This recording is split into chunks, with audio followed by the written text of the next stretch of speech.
This is Bob Jenkins, and Bob loves to fish. And now that he's retired, he has a lot more time for his favorite hobby. Bob has worked hard all of his life. He worked third shift in a factory for 37 years to give his family everything he could.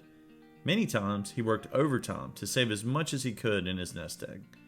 But he's concerned the money won't last throughout his retirement. See, Bob retired back in 2007, just before the great financial crisis of 2008. And Bob lost a substantial portion of his life savings during that time.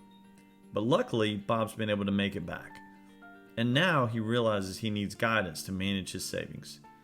Bob found a credentialed investment manager who recommended the Safe Seas retirement portfolio.